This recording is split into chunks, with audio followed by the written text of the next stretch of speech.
सीता माता के माता पिता का क्या नाम था? सीता माता का जन्म कैसे हुआ था और कहाँ हुआ था? सीता माता रावण की बेटी कैसी थी? सीता माता धरती माँ की बेटी कैसी हुई? सीता माता के कितने बहन थी?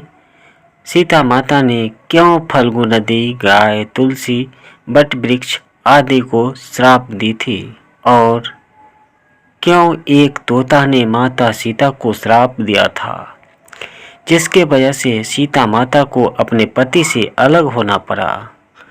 दोस्तों, आप इस वीडियो में जानेंगे, लेकिन उससे पहले आप हमारे चैनल पर नए हैं तो वीडियो को लाइक कर चैनल को सब्सक्राइब कर दें। भगवान श्री राम और माता सीता का आशीर्वाद आपको और आपके परिवार पर सदैव बनी रहे, इसलिए कमेंट बॉक्स में जय श्री राम लिखना ना भूलें।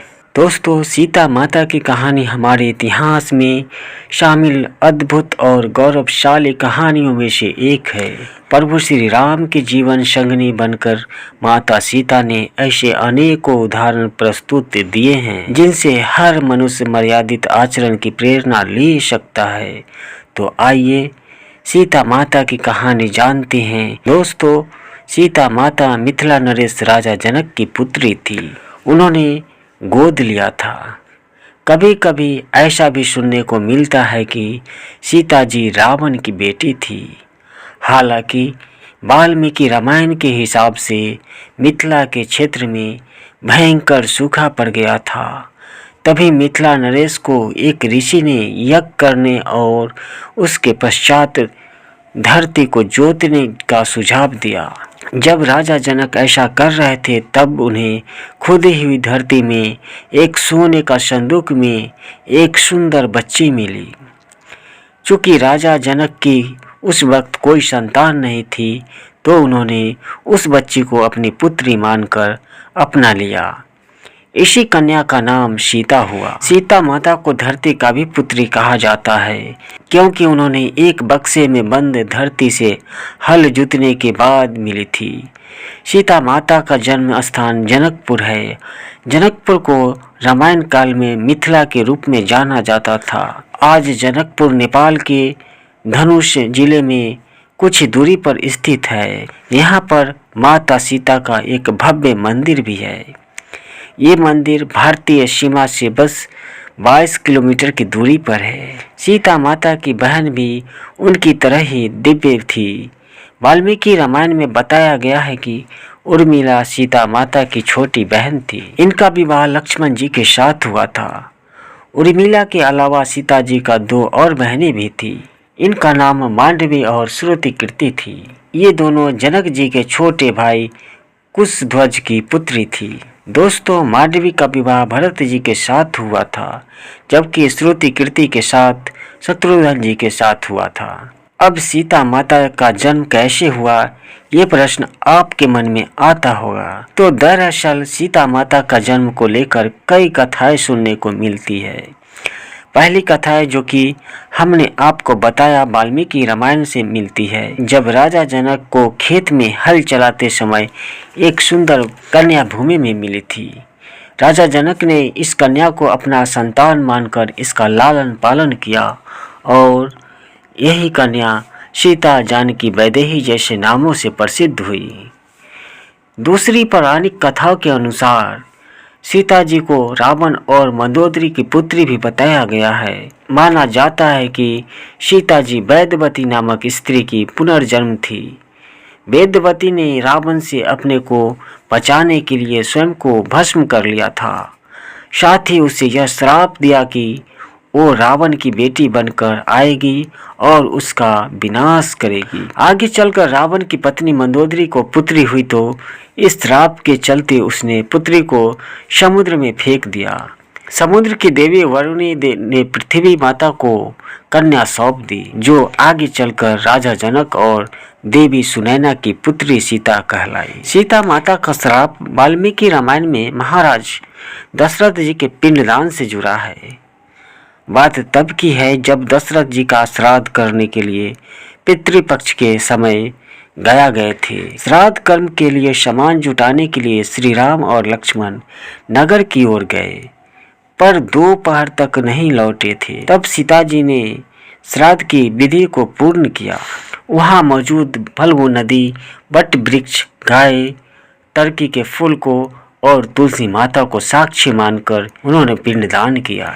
जब श्री राम जी लौटे तो माता सीता ने उन्हें सारी बातें बताई। राम जी के साक्ष्य मांगने पर सीता माता ने फल्गु नदी, वट वृक्ष, गाय, तुलसी, टर्की के फूल को गवाही देने के लिए बोला, पर वट वृक्ष को छोड़कर सभी ने झूठ बोल दिया।